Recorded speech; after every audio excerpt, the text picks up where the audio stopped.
आता isakal.com आहे देशातील नंबर 1 ची मराठी न्यूज वेबसाईट। प्रत्येक अपडेटसाठी isakal.com ला नक्की भेट द्या। काही व्हायचं ते होऊ दे, आम्हाला तुरुंगात जायला लागलं, आम्हाला अडचणीत यायला लागलं, आमच्यासारखे 10, 20, 50 विशाल पाटील तुमच्यात तयार होतील, प्रणिती शिंदे तयार होतील, बंटीदादा पाटील तयार होतील। सत्तेतनं बाहेर गेलं म्हणजे आपण संपलो असं का वाटावं?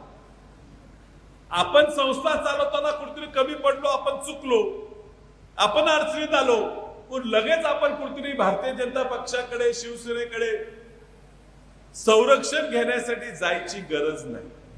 आमच्या सुद्धा घरात आज भारतीय जनता पक्षाने बूट पाडले, आमच्या सुद्धा घरातल्याच एक आमच्या वहिनी त्या भारतीय जनता पक्षाने आमच्या घरात बूट पाडावून आमच्याकडे काढून घेतले। रोज आमचे पालकमंत्री भाषण करतात, काहीतरी सांगतात, विशाल पाटलाला पण घेणारा, विशाल पाटलाला पण घेणार। अहो, मी अपक्ष निवडून आलो, भारतीय जनता पक्षाच्या 2 टर्मच्या खासदाराला पाडून अपक्ष निवडून आलो,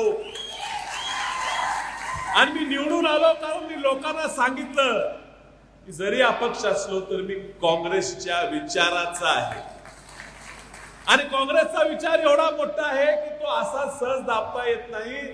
म्हणून महाराष्ट्रात एकमेव अपक्ष निवडून आला, पण तो काँग्रेसच्या विचाराचा निवडून आला।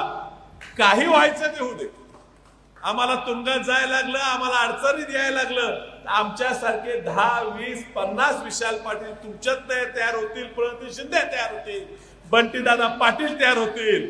आमची क्षमता आहे थांबायची। चूक केली असेल तर धाडसाने समोर जायची गरज होती। कार्यकर्त्यांना वाऱ्यावर सोडून स्वतःच्या संस्था, स्वतःच काहीतरी बळकट करण्यासाठी लोक पक्ष सोडून जात असतील तर त्यांना निश्चित पश्चाताप होणार आहे।